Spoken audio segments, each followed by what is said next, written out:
Bien chers jeunes amis, frère Xavier m'a demandé de vous parler d'un sujet difficile, mais tellement important, Saint Jean-Paul II et la théologie du corps.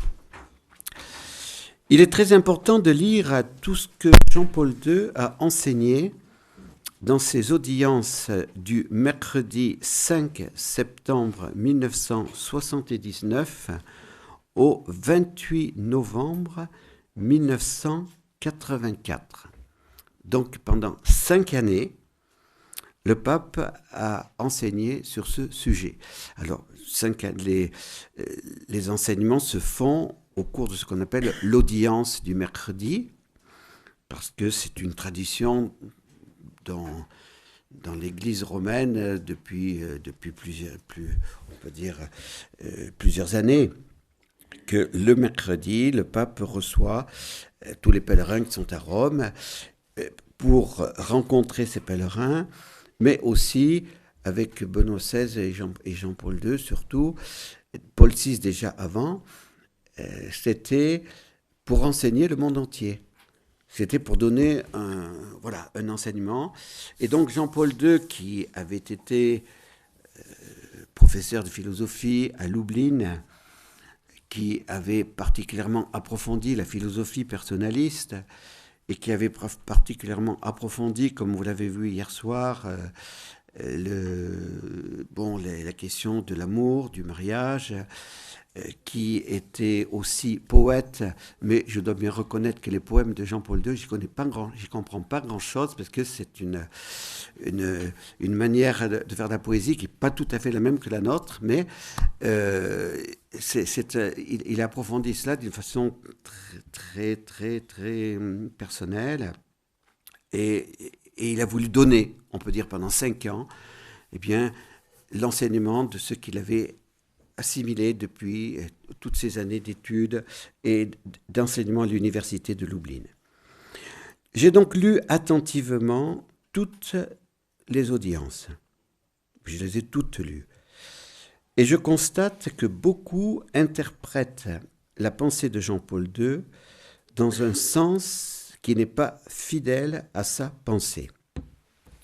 En concluant ces approfondissements, Jean-Paul II était bien conscient de ne pas avoir tout dit sur la théologie du corps, car il avait voulu surtout donner un enseignement sûr concernant la sexualité dans le plan de Dieu.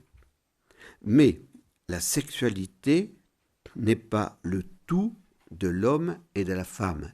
C'est pour ça que lorsque je dis qu'on interprète très mal la pensée de Jean-Paul II, c'est que quand on parle de la théologie du corps, certains ne voient que la question de la sexualité.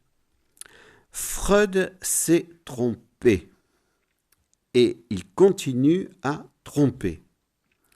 Jésus et Marie n'ont jamais exercé la sexualité. Ils sont l'homme parfait et la femme parfaite. La théologie du corps ne concerne pas d'abord et avant tout l'exercice de la sexualité. Ne déformons pas la pensée de Jean-Paul II. Notre session n'a pas comme intention de vous embourber dans les marécages de la pornographie dont se sert Satan aujourd'hui pour polluer les corps et les âmes et pour entraîner les âmes en enfer. N'oublions pas ce que disait sainte Jacinthe de Fatima, et qui n'avait que 10 ans. Ce sont les péchés d'impureté qui entraînent le plus d'âmes en enfer. Jacinthe, en affirmant cela, n'était pas sous l'influence de l'éducation rigide qu'elle aurait reçue à la maison et au catéchisme. Jacinthe transmettait ce que la Sainte Vierge lui avait dit à Fatima. Donc, la théologie du corps, encore une fois, ce n'est pas d'abord et avant tout l'exercice de la sexualité. Quand je dis que Freud a menti et que Freud continue à a développé par ses écrits une pensée dans ce sens, ça veut dire que pour Freud, tout s'explique par la libido. Hein, la libido, c'est-à-dire cette tendance au désir effréné de l'exercice de la sexualité. Et jusqu'à la création de l'idée de Dieu. Voilà. Hein, puisque Dieu, c'est une... étant donné qu'il y a des tabous, qu'il y a des interdits, etc., donc l'homme s'est créé Dieu pour pouvoir sublimer cette tendance de la libido. Eh bien, tout ça, c'est du mensonge. Tout ça, c'est un mensonge qui nous vient de Lucifer. Ne nous laissons pas prendre à ce piège. Et beaucoup aujourd'hui dans la psychologie sont pris par ces idées de Freud et on se dit si on n'est pas freudien, on est complètement démodé, on va à compte courant. Mais allons à compte courant. Freud n'est pas un scientifique. Un scientifique, c'est celui qui est capable de nous donner des arguments, qui a vérifié par l'expérience que ces arguments étaient vrais. Eh bien, les arguments de Freud sont faux, parce que ce n'est pas l'exercice de la sexualité qui est le tout de l'homme. Le tout de l'homme, c'est Dieu. L'homme est fait pour Dieu. L'homme, il n'est pas fait pour jouir de tout temps de la sexualité. Voilà. Ça, je crois que c'est une chose très importante de commencer par là. Saint Jean-Paul II a voulu faire comprendre, pendant les 5 premières années de son pontificat, que l'homme et la femme sont les seules créatures de ce monde visible à l'image et à la ressemblance de Dieu. Tout le monde visible a été créé pour l'homme et ce dernier a été placé au sommet de la création. Les premiers chapitres du livre de la Genèse que Jean-Paul II a médité avec tant de rigueur et d'attention révèlent d'abord la solitude de l'homme dans le monde visible. Cette solitude originelle ne dure pas.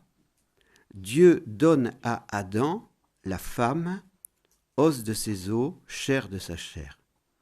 Si Jean-Paul II, auteur d'Amour et responsabilité, donc ce livre Amour et responsabilité, il a écrit avant d'être pape, a tenu à développer pendant 5 années le thème de la théologie du corps, c'est que ce thème est de plus en plus d'une haute importance pour les hommes de notre temps et pour leur salut éternel. Alors peut-être, il faudrait que j'explique aussi qu'est-ce que ça veut dire théologie du corps. Eh bien, ça veut dire que le corps, on peut l'étudier de différentes manières. Si vous faites, dans les sciences, on l'étudie du point de vue de la biologie. Comment il fonctionne, quelles sont toutes les fonctions du corps, etc., etc. Ensuite, on peut avoir une philosophie du corps. C'est les philosophes qui vont essayer de se dire qu'est-ce que le corps humain, etc., etc. Et puis, la théologie du corps, eh bien, c'est comment Dieu voit la signification du corps humain. Voilà, si vous voulez, c'est toujours par en haut, quel est le plan de Dieu sur le corps humain. Alors, après la théologie du corps, il faudra que quelqu'un fasse une théologie de l'âme. Voilà, c'est urgent. C'est urgent. Donc, on attend, voilà, que quelqu'un fasse une théologie de l'âme. Alors, l'homme et la femme ont une égale dignité. J'espère que vous en êtes convaincus. Voilà. Donc, ils sont des sujets, c'est-à-dire des personnes à l'image et à la ressemblance de Dieu. Quand ils sont des sujets, là aussi, il faut tout expliquer au fur et à mesure, parce que nous, on en parle d'une façon très, très, très, très, très simple, parce que, bon, on a étudié ça pendant des années, mais pour celui qui entre dans la réflexion, qu'est-ce que ça veut dire être un sujet, hein? Un sujet, c'est être je, c'est être tu, être il, nous, vous, etc. Donc, Vous savez que vous êtes une personne parce que vous savez ce que ça veut dire je. Et vous savez ce que ça veut dire tu. Évidemment, si vous savez plus du tout ce que c'est qu'un je ou un tu, évidemment, c'est plus la peine de continuer. Mais vous avez quand même une intelligence pour arriver à comprendre que le tu, c'est celui qui est différent de moi. Et que, voilà. Et donc, ma personne, eh bien, je la découvre dans mon sujet. Voilà. Je sais que moi, eh bien, je ne peux pas être répété. Il y a qu'un autre, il n'y en a pas d'autres qui seront comme moi. Même si on peut avoir des ressemblances physiques sur certains points, la personne, elle est unique. Et donc, cette personne, elle se distingue bien du tu. Hein, et c'est justement à travers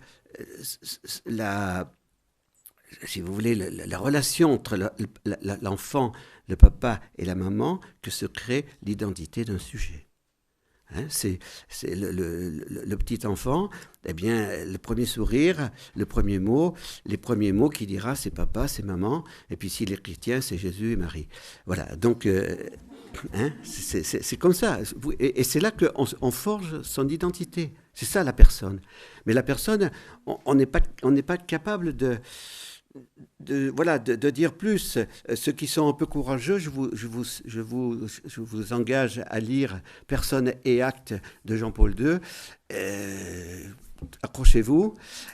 Mais c'est un travail colossal qu'a fait Jean-Paul II pour justement essayer de préciser le mystère de la personne.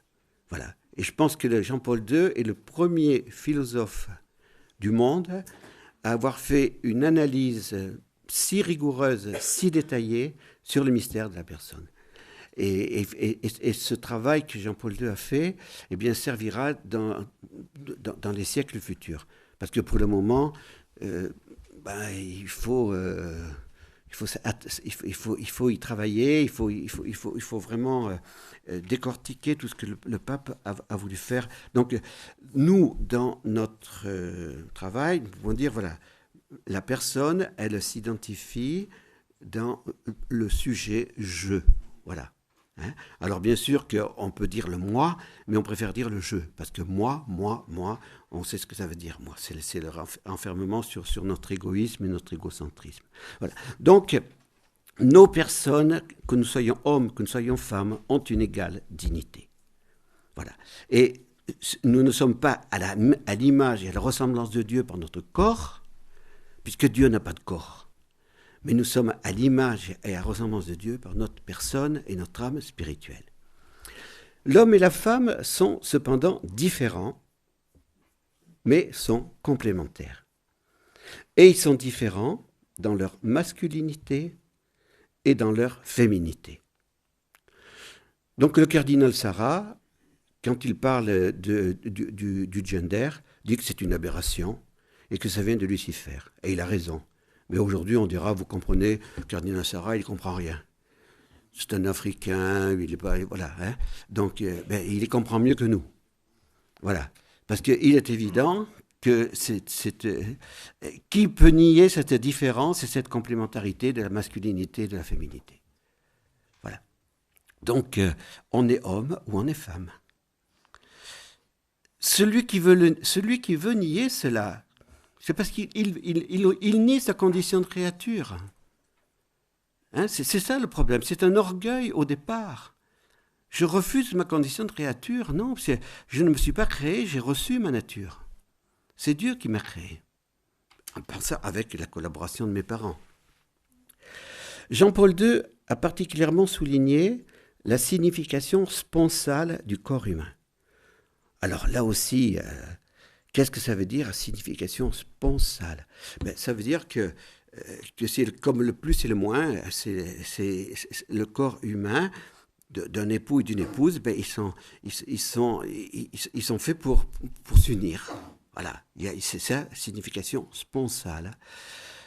L'homme et la femme, dans le mystère de la création, sont appelés par le Créateur à être une seule chair. Dans le mariage, je le dis bien. Mais cette union en une seule chair doit être le signe d'une union plus fondamentale, l'union de leur personne. Voilà. Donc, je vous en ai parlé lors de la première causerie.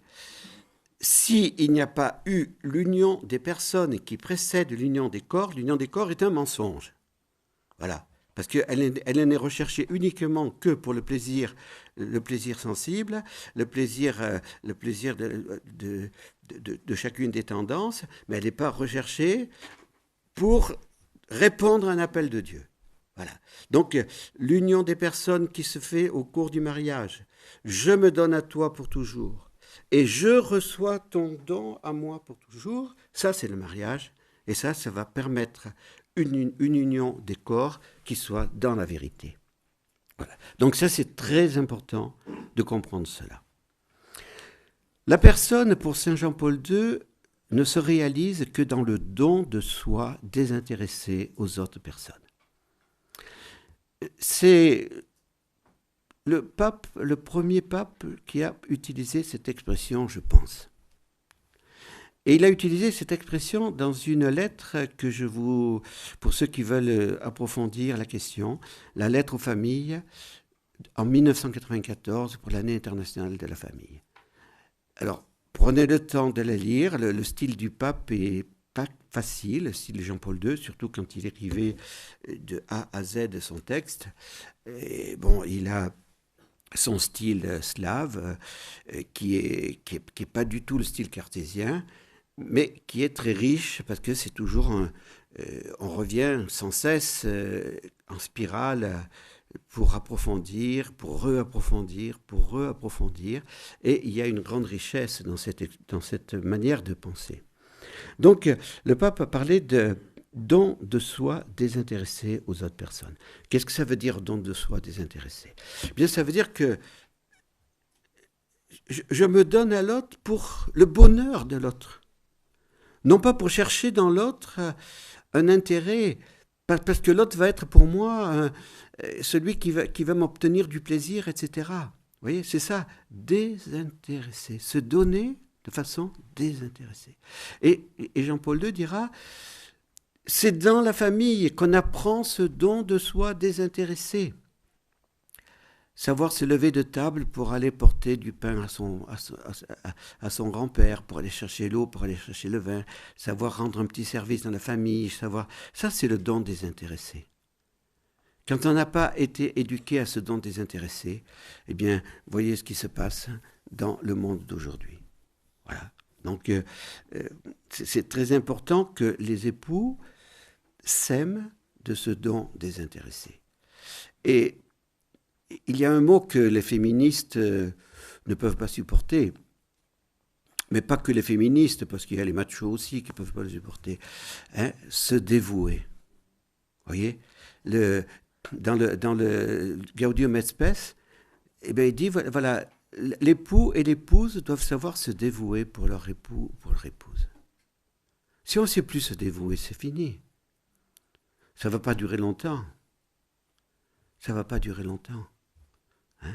Donc, vous voyez, c'est ça l'amour désintéressé. Sainte Thérèse de l'Enfant Jésus a eu la plus belle intuition du mystère de la personne, créée à l'image et la ressemblance des personnes divines. Elle n'a pas défini la nature de la personne, c'est-à-dire ce qu'elle est, puisque ce qu'elle est, ça nous dépasse, c'est notre mystère. Mais elle a eu l'intuition de sa réalisation et de son épanouissement. Aimer, c'est tout donner et se donner soi-même. Voilà. Aimer, c'est tout donner et se donner soi-même. Là, c'est la personne. Là, c'est la réalisation de tout. Vous voyez ? Dieu le Père est le fondement dans la vie trinitaire et aussi, on peut dire, pour la création de l'univers entier et notre propre création. Donc, si je veux savoir quel est le mystère de la personne, je regarde d'abord Dieu le Père. Alors, rassurez-vous, moi je ne le vois pas. Donc, si vous ne le voyez pas, vous dites, voilà, je ne le vois pas, mais je le vois avec mon esprit.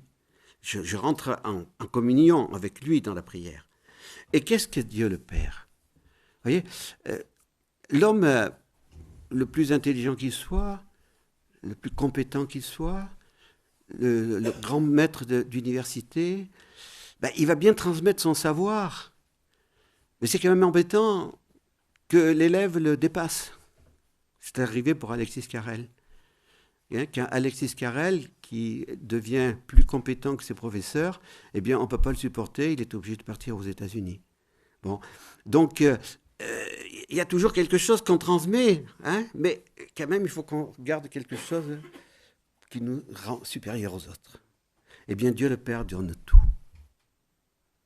Dieu le Père donne tout. Ça veut dire que Jésus est Dieu totalement.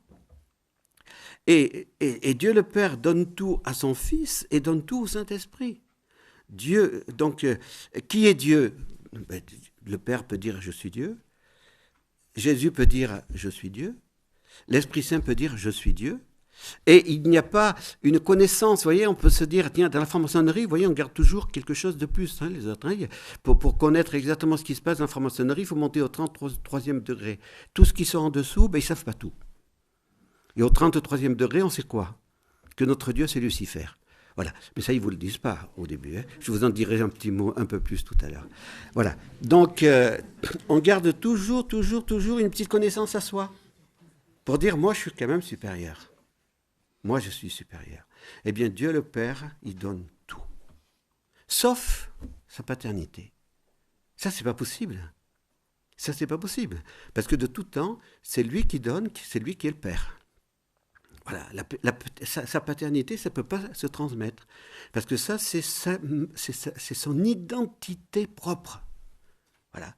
Et le Fils, c'est celui qui est le Fils et qui accueille tout. Voilà. Eh bien, aimer, c'est tout donner et se donner soi-même. Je me suis retrouvé un jour, c'était au début de mon sacerdoce, je revenais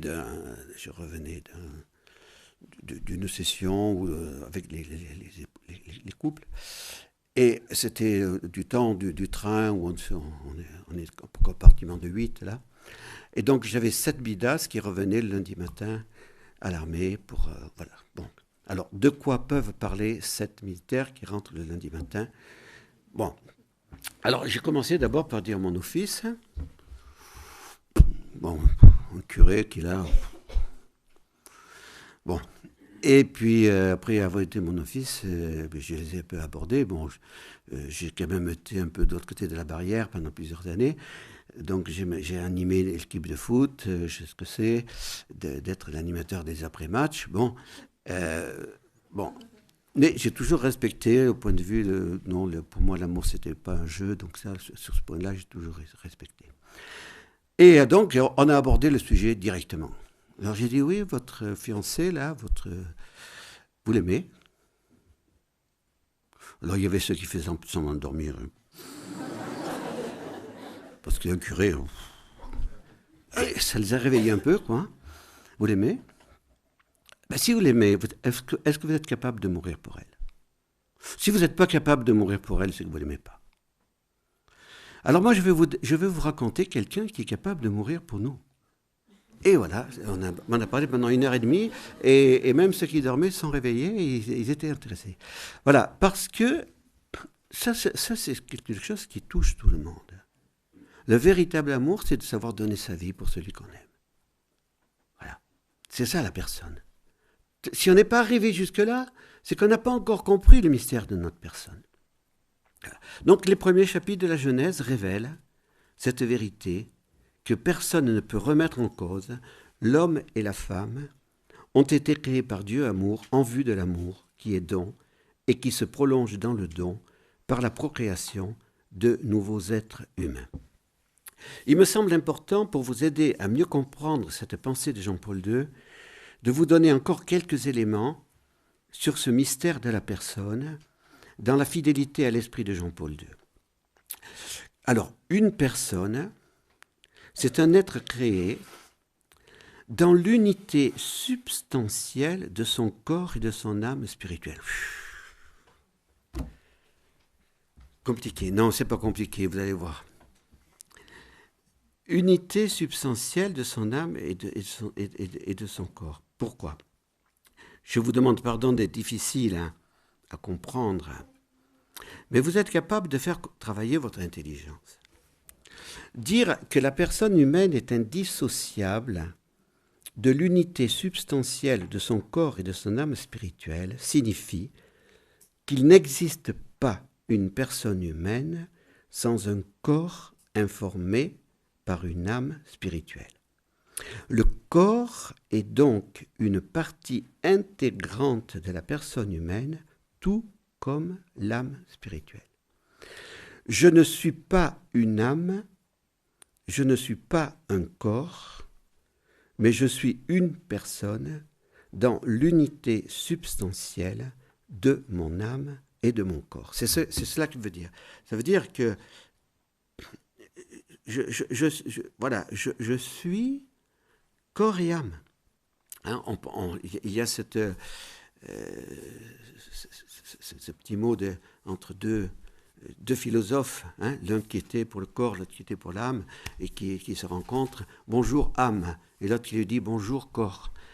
Bon, eh bien, ma personne, c'est mon corps et mon âme. Voilà. La théologie du corps doit intégrer ce que saint Paul a écrit. Fuyez l'impudicité. Quelque autre péché qu'un homme commette, ce péché est hors du corps, mais celui qui se livre à l'impudicité pêche contre son propre corps. Ne savez-vous pas que votre corps est le temple du Saint-Esprit qui est en vous, que vous avez reçu de Dieu, et que vous ne vous appartenez point à vous-même, car vous avez été rachetés à un grand prix. Glorifiez donc Dieu dans votre corps et dans votre esprit qui appartiennent à Dieu. 1 Corinthiens 6, 18, 20. Dans l'encyclique Veritatis Splendor, Jean-Paul II a rappelé, avec autorité, l'enseignement constant de l'Église sur l'unité de l'être humain, dont l'âme rationnelle est essentiellement la forme du corps. Alors évidemment, si vous n'avez pas fait de philosophie, c'est difficile de comprendre cette question matière et forme. La forme, vous voyez, dans une statue, si vous prenez un bloc de marbre brut, eh bien, un bloc de marbre brut, ça n'a pas de forme. Hein. Et puis le sculpteur, eh bien, il va donner une forme. Voilà, la forme ici. Mais pour l'âme spirituelle, c'est encore plus que la forme d'une statue. La forme, ça veut dire, l'âme, elle anime tout le corps. Ça veut dire que toutes les petites parcelles de tout de mon corps, eh bien, c'est mon âme spirituelle qui anime tout cela. Vous voyez ? C'est ce que ça veut dire la forme, matière et forme. Voilà. Donc pardon d'être un peu compliqué, mais il le faut pour être précis. Voilà. Jean-Paul II donc rappelle avec autorité l'unité de l'être humain. Le corps et l'âme sont indissociables dans la personne. Ils demeurent, ils se perdent ou se sauvent ensemble. Il est très important de bien comprendre cet enseignement infaillible. Lorsque l'on prie auprès du corps d'un défunt, on a fait cela il y a 2 semaines auprès de notre frère André, hein, qui a vécu sa Pâque le 16 octobre, on comprend mieux encore cet enseignement de l'Église. Au moment de la mort, l'âme spirituelle n'anime plus le corps du défunt. Et ainsi, lorsqu'on dit que l'âme est essentiellement la forme du corps, c'est cela que l'on veut dire. Mais si l'âme spirituelle anime le corps et la forme du corps, elle ne peut pas mourir. Elle ne peut pas être anéantie parce qu'elle est immortelle. Dieu ne voulait pas la séparation de l'âme et du corps. Cette séparation est le châtiment du péché originel. L'homme et la femme ne devaient pas passer par la mort dans le plan de Dieu, mais nous le savons, il y aura la résurrection, et avec la résurrection des corps, eh bien, l'âme récupérera son corps, qui sera spiritualisé comme le corps du Christ. Autre considération pour vous aider à mieux comprendre. L'homme et la femme n'auront pas un deuxième corps. La réincarnation a été inspirée par le démon menteur. C'est une ruse pour faire croire que l'on peut pécher, jouir sur cette terre, on aura toujours le temps de se rattraper dans une autre vie. Hein, ça, c'est la réincarnation. Donc faites pas tout si, allez-y, prenez bien du plaisir, etc. Puis vous verrez plus tard, vous vous réincarnerez, donc il n'y aura pas de problème. À la fin, tout le monde sera sauvé. Non. Le corps et l'âme se sauvent ou se perdent ensemble. Nous n'avons qu'une vie. Le corps n'est pas à l'âme ce que le cheval est au cavalier. C'est mon cousin, André Richard, qui m'avait fait comprendre cela, parce que j'avais été un peu troublé quand j'avais votre âge, vingtaine d'années, j'avais 21 ans, 22 ans, par un moine qui c'était à l'abbaye d'Aiguebelle, il s'appelait le père Alexis, et ce moine m'avait dit, alors ce moine, je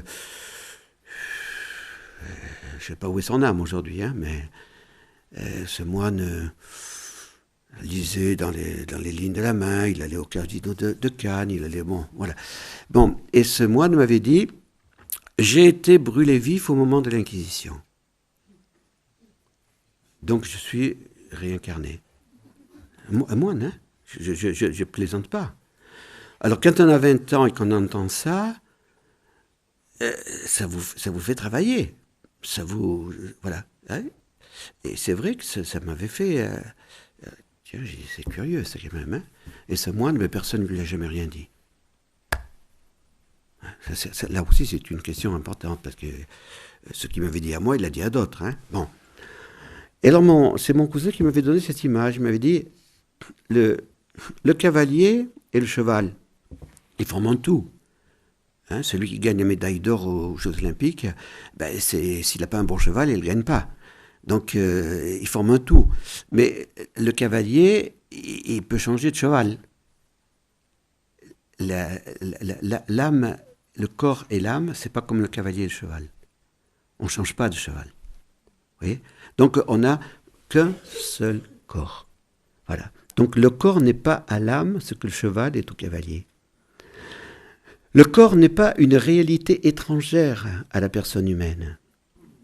Il fait partie intégrante de la personne, et c'est pour ça qu'on appelle unité substantielle.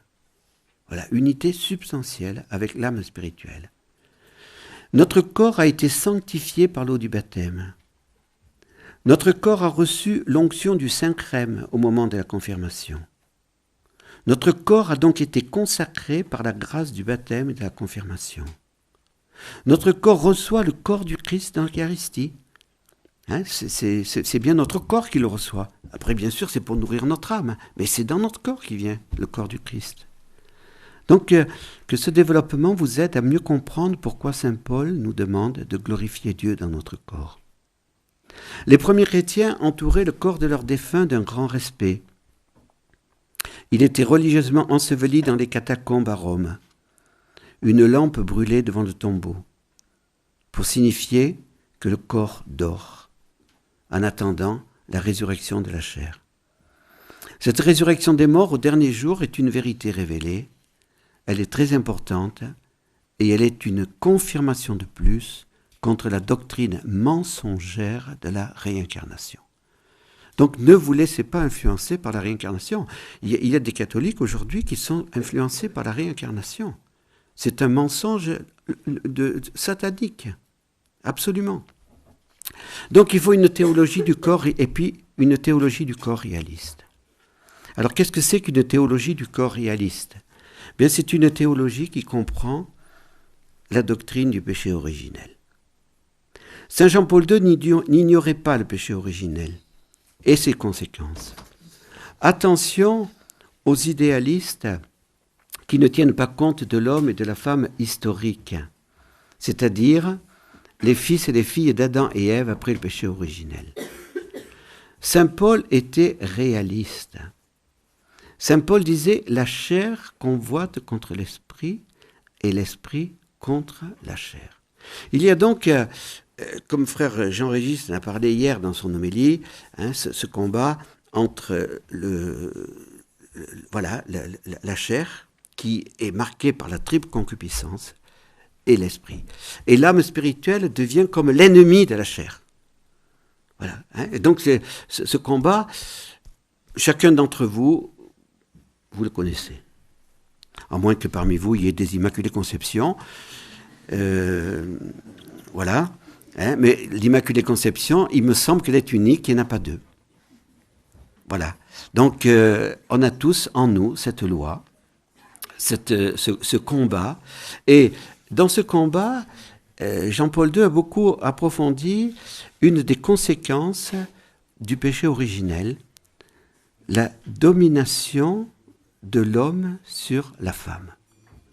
Cette domination fait partie des conséquences du péché originel.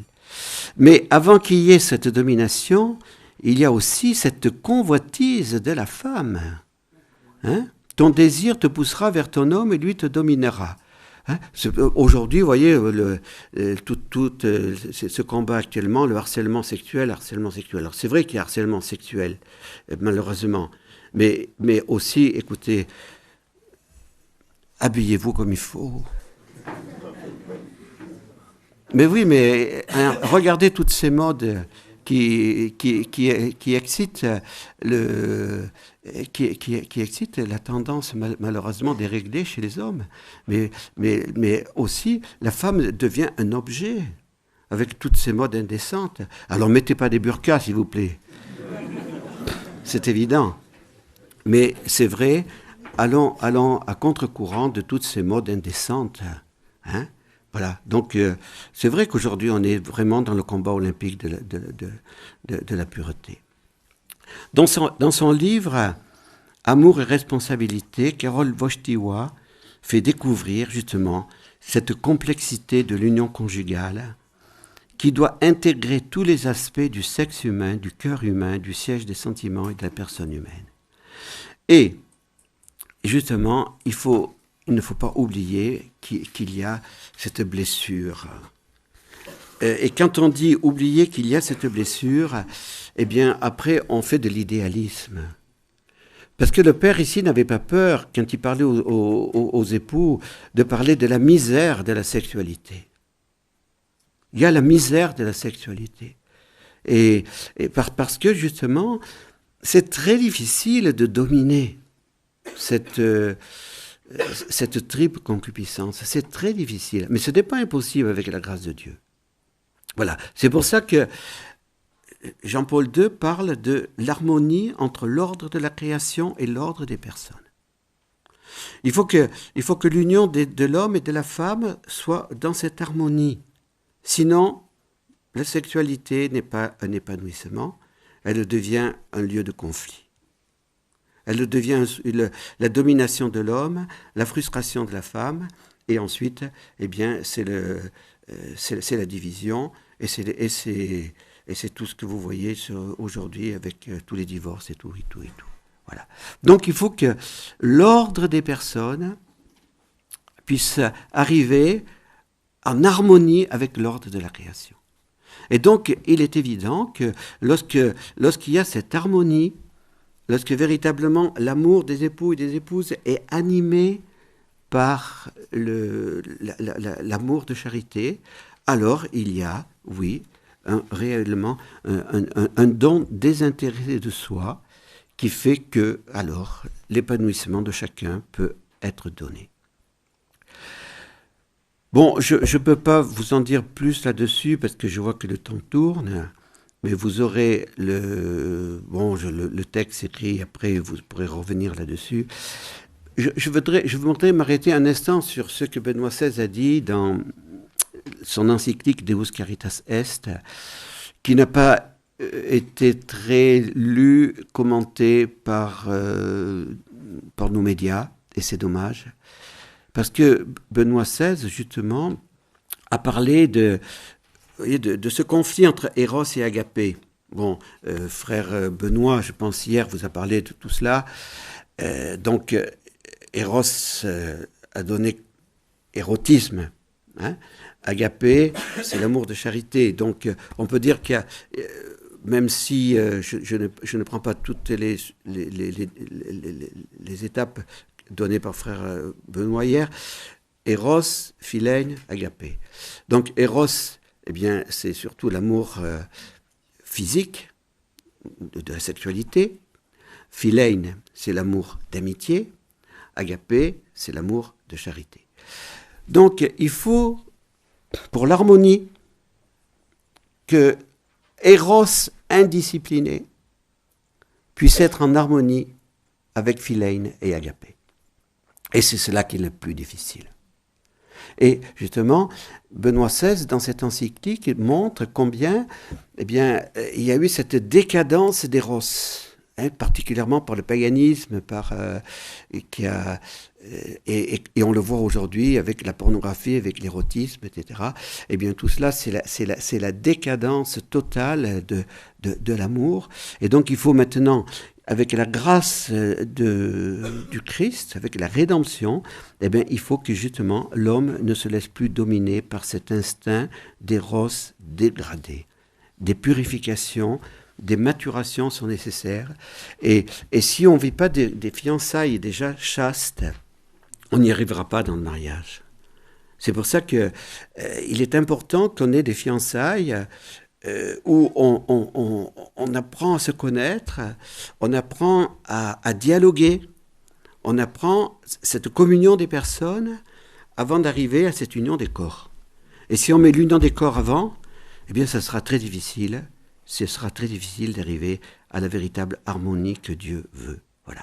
Et je sais que vous l'avez entendu hier, l'un ou l'autre l'a répété, la façon d'exalter le corps, dit Benoît XVI, à laquelle nous assistons aujourd'hui, est trompeuse.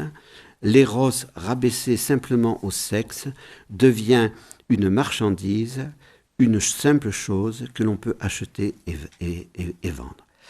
Mais l'Église ne condamne pas l'amour humain. Bien au contraire, l'Église sait très bien que c'est Dieu qui est le créateur de cet amour humain. Mais cet amour humain, eh bien justement, il doit revenir à sa source, telle que Dieu l'a voulu au début de la création.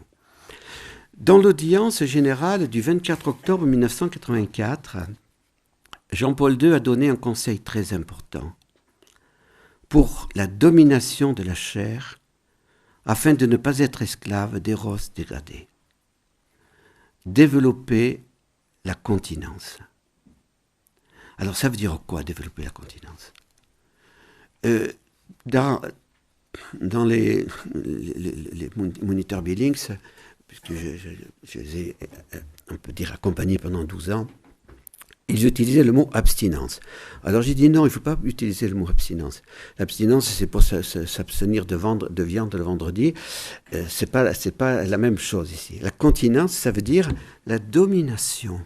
Domination de cette tendance très forte, et qui est encore plus forte chez l'homme. Et c'est pour ça que, justement, la pornographie et l'érotisme, il faut absolument les combattre, parce que c'est ce qui fait beaucoup de mal aujourd'hui dans le monde. Voilà. Donc, eh bien, cela signifie que la banalisation de la sexualité n'est pas une bonne chose. Voilà. Et qu'il faut dire aux époux, il faut dire aux fiancés, il ne faut pas que banaliser cet acte sexuel. Et au contraire, eh bien, il faut qu'il y ait des temps sans acte sexuel, pour que l'acte soit vraiment dans, on peut dire, cet esprit que Dieu veut et qui puisse être épanouissant et pour l'homme et pour la femme. Et cette, on peut dire, cette continence, on l'appellera la chasteté conjugale. Mais la chasteté conjugale, voilà, c'est pour ça que je dis attention, ça ne s'identifie pas totalement. Parce qu'on ne va pas dire les époux sont chastes lorsqu'ils ne s'unissent pas et ils ne le sont pas lorsqu'ils s'unissent. Non, les époux chrétiens qui vivent bien selon la loi de Dieu vivent la chasteté conjugale dans les temps où on ne s'unit pas et dans les temps où on s'unit. C'est évident. Voilà, donc c'est pour ça, attention. Mais la chasteté conjugale a besoin de ces temps de continence pour être vécue vraiment selon le plan de Dieu. Et la chasteté conjugale, pour Jean-Paul II, c'est cette force de l'amour, cette énergie de l'amour qui est répandue dans le cœur des époux. Et aussi, c'est pour cela que Jean-Paul II aimait utiliser une expression, le langage des corps, parce que ce langage des corps, c'est le signe d'une union plus haute et plus grande, la communion des personnes. S'il n'y a pas la communion des personnes, le langage des corps est mensonger. Voilà. Oui. Et donc, c'est que la chasteté conjugale, voilà. Alors, je veux pas... je ne peux pas continuer parce que c'est l'heure maintenant, mais je voudrais simplement arriver à cette conclusion. Les époux ont besoin du témoignage des consacrés et des prêtres, et les prêtres et les consacrés ont besoin du témoignage des époux fidèles qui s'aiment comme Dieu le veut. Pourquoi ? Est-ce que c'est possible de vivre sans relation sexuelle ? Oui, puisque nous le vivons. Parce que Jésus l'a vécu. Parce que la Vierge Marie l'a vécu.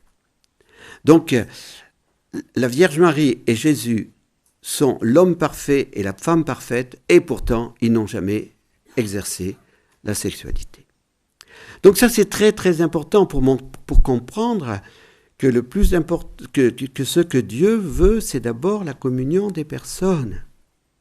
Et la communion des personnes, elle se fait au niveau spirituel. C'est pour ça que hier, je n'ai pas répondu totalement à la question qui m'était posée, comment vous allez vivre cette union conjugale en étant consacré. Pour moi, il n'y a pas de problème, puisque le problème n'est pas uniquement le problème du corps. Le problème est un problème de la communion des esprits, la communion des âmes spirituelles. Voilà. Donc, on est obligé, dans la présentation que nous faisons de la morale de l'Église au niveau de la sexualité, de dire attention, le but, ce n'est pas celui que Freud vous a donné, parce que ça, c'est le but des cavernes, si vous voulez. Hein. Pour Freud, c'est la sexualité, c'est l'union sexuelle qui est première. Pour l'Église, c'est l'union des personnes et c'est la communion des personnes qui est première. Voilà. Et donc, les consacrés doivent donner cette image de l'épanouissement dans le vœu de chasteté. Et ça, vous en avez besoin. Et ne vous laissez pas tromper, parce que vous voyez, les médias aujourd'hui sont là, hein, et on tombe dans leurs panneaux. On tombe dans leurs panneaux, hein, parce que on va vous présenter, on va vous dire, voyez, tous les prêtres sont des pédophiles, tous les prêtres sont des pédophiles. Malheureusement, il y a eu quelques cas, malheureusement, et nous devons les condamner. Et c'est évident, nous devons être fermes par rapport à cela. Mais écoutez, franchement, dans la communauté, il n'y a aucun pédophile. Et vous avez besoin de savoir que les frères et les sœurs sont là et qui vivent leur vœu de chasteté fidèlement. Parce que s'il y avait un pédophile, il serait mis dehors immédiatement. C'est évident. Hein? Donc, arrêtons ensuite de faire la chasse à ces pauvres prêtres. Alors, les coupables, qu'on les condamne. Hein? Mais s'il vous plaît, c'est pas parce qu'on a mis la main sur l'épaule d'un garçon qu'on est un pédophile. Hein? Bon, ne nous laissons pas piéger. Tout ça, c'est la gauche bien pensante, moralisante, qui est en train de nous culpabiliser. Mais ne nous laissons pas prendre à ce piège. Ne nous laissons pas prendre à ce piège. Et sachons réagir. Et sachons dire, c'est pas vrai. Oui, il y a des cas, mais c'est vrai, ces cas-là, il faut. Mais en même temps, les bien-pensants de la gauche, voilà, hein, on peut trouver des cas. Hein. Bon, et beaucoup plus nombreux que dans l'Église. Bon, voilà. Alors donc, vous avez besoin du témoignage des prêtres et des consacrés. Vous en avez besoin. Et donc, à cause de cela, on vous dira, oui, mais il faut que les prêtres se marient, parce que si le prêtre se marie, vous croyez que ça... D'abord, premièrement, c'est impossible. Les prêtres ne peuvent pas se marier.